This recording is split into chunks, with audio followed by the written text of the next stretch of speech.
Hey, Murray. Oh, yeah. All right.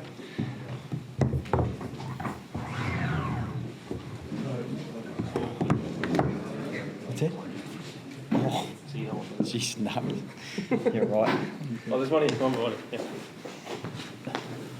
Oh, thanks. Cheers. Cameras, Abby. Thanks, all. Joe, can you just sort of sum up your feelings for the last 2-3 minutes when you sort of see the guys close to the line and Harry finds a way to win the match here?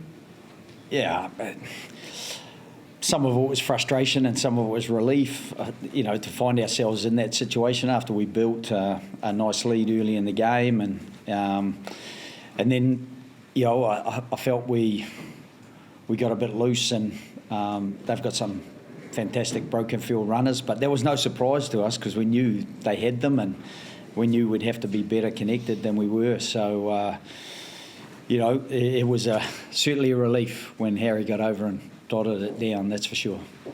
Joe, as you said earlier today, the first 35 minutes, you said you control the game. Is there something particularly you think you just went away from that allowed Fiji to build up momentum and not go out to that 8-4?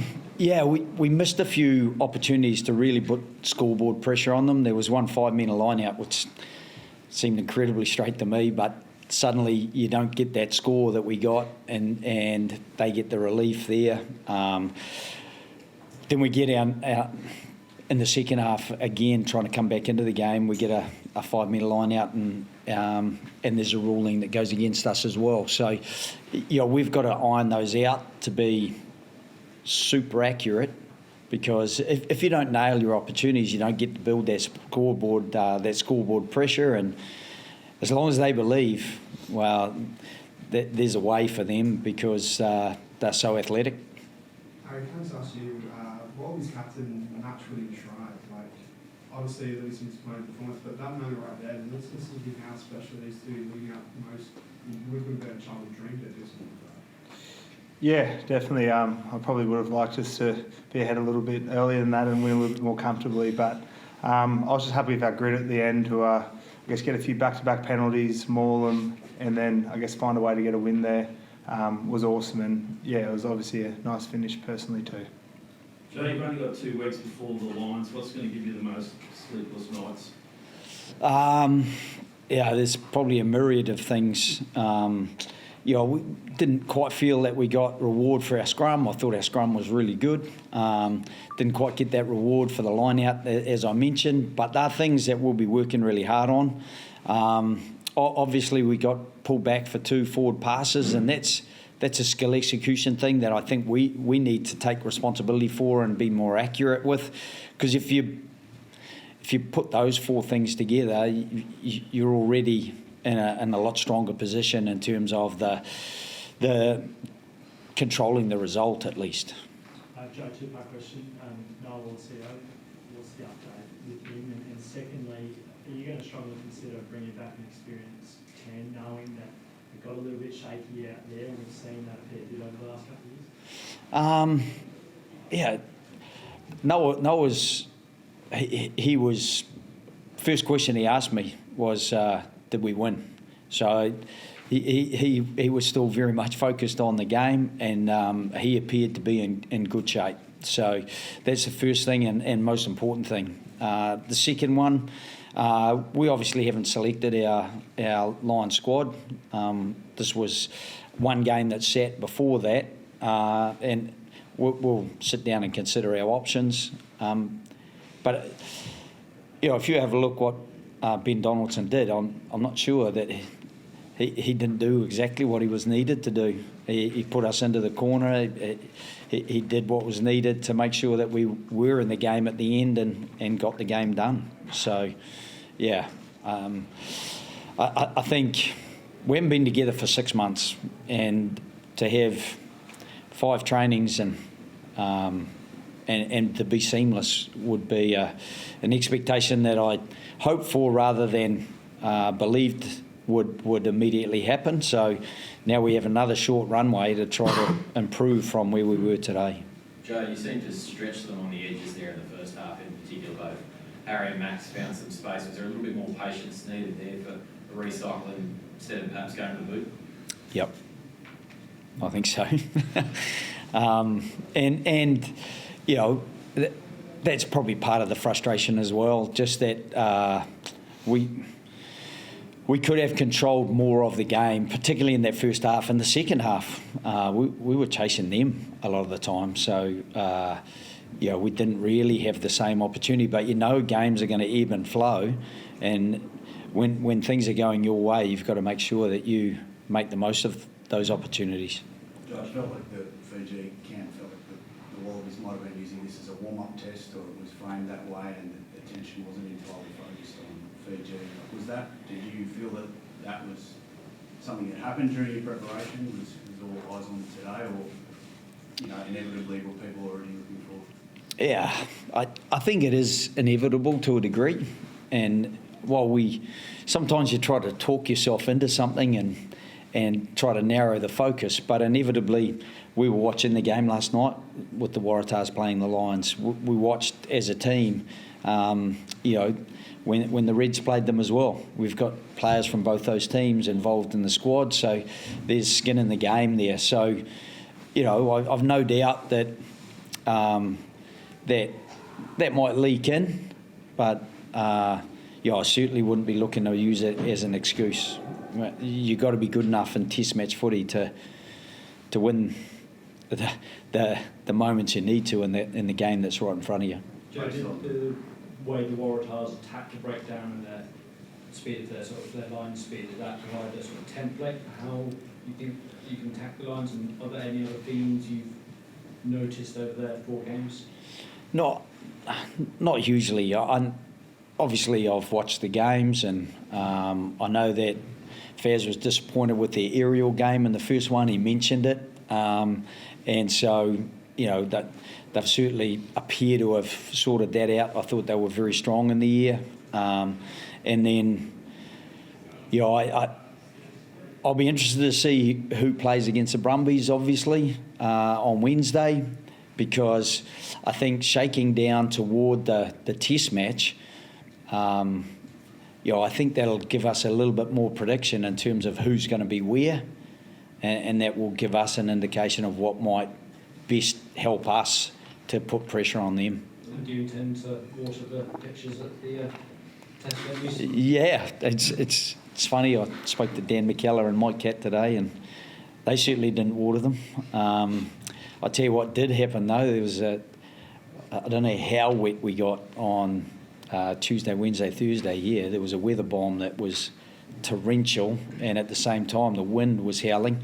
Great training conditions, although our execution was probably just as good there as it was a couple of times today. So yeah, we wouldn't be looking to water the pitch, no.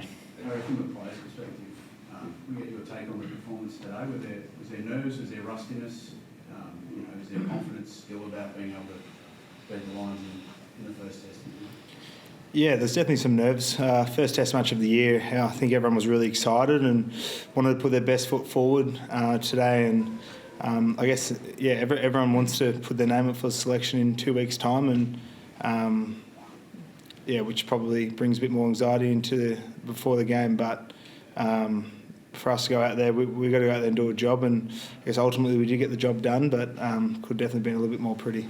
Does it get, when you're playing in a game like that, does it get more anxious as the game goes on, and when Fiji are scoring length of the field tries, that you got to tough it out right to the end? Yeah, definitely. With Fiji, when you get a turnover, they spread it to the width. They were scoring 100-metre tries, and it really just makes you got to look after the basics of your game. We've got to look after our breakdown, our handling, and every time we didn't, they really made us pay. And I guess it's good for us to see how much better we need to get, because I'm sure the Lions can do the exact same as that. Joe, when you took over 18, 19 months ago, did you think that enough progress has been made to be really confident going into this Lions series?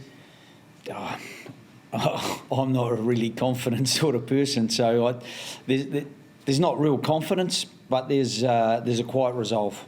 And that quiet resolve, hopefully over the 3-match series, can build to something that will earn us the support of a very interested group, and it's a great opportunity for us to bring the game back to the focus point that we'd love it to be in Australia. We've loved our week at Newcastle. People have stopped us in the street. They've taken a real interest in the game. They've milled around the team hotel and encouraged players in passing, and you saw the crowd there today. So, if that's a taste of what's to come, I know there's some, that was a small bite, and there's some big mouthfuls to come, but we'll just work away with that quiet resolve to try to be better as we work our way through the series. Joe, are you able to just elaborate any more on what the concern is around Noah? And secondly, are you able to just try and quantify, I guess, the gap between Fiji, who are maybe an underrated side, and the place against the Lions? Yeah, it's hard to quantify two different teams, but no, I think it was whiplash and his head hit the ground. So, I'm hopeful that that's going to be something that will resolve itself reasonably quickly. At the same time, we're going to make sure that he's okay, and that we don't take any risks that we don't need to there. Which is the same with Dave Parecki, who came off with an HIA. So that being said, we've got massive respect for Fiji. I don't know. The memories tend to get short in rugby sometimes, but I watched them play in the quarter-final against England, and there was so little in that game, and then there was so little in the England-South Africa game, and we know how little there can be in games when you don't have your eyes fully on an opponent. And I'm not saying we didn't, but we'd have too much respect for Fiji and the fact that they beat the Wallabies last time they played them, but that the players that they don't have from 2 years ago. But I've known Salisi for a long time. Rayasi, he's a hell of a player, and young Vainakolo, who carved us up through the middle, playing. I don't know if you've seen some of his tries for Toulon this year, but they're exceptional. So some of those players. You only have to talk to Pat Lam about Ravovo and he the amount of time and respect he has for him. So those guys are fed back in, and then you've got the very best of what's local, and they always have someone that kind of comes out of the woodwork, and you go, wow, that kid can really play. So stacking them up against the Lions, who are a known quantity of quality and strength and depth, it's hard to weigh them up, but we know just how good the Lions are going to be, and what a challenge that is, and I guess what an opportunity it is for the young men who get to wear the gold jersey in 13 days in Brisbane. Joe, will you be in touch with Andy, Johnny Sexton, the familiar face from Ireland, or you keep that? Yeah, I'm sure I'll have a coffee with them at some stage. I mean, you don't coach someone for 10 years and not have a kind of a relationship with them, and same with coaching with Andy, and and it's one of the things I love about rugby. Caught up with Mick Byrne on Friday, and some of the coaches, and it was great. Even their analyst was our analyst at the Blues in 2007. So, there's so much overlap between people that are good people, and you enjoy their company, and you know not to talk rugby anyway. Was it surprising that Owen Farrell got a call up, and do you expect him to be playing against him? No, that's the one thing I wouldn't have any idea about. I haven't really. I'd watched a fair bit of top 14, mainly just Claremont, just because they're my old club. So I haven't really tracked Owen.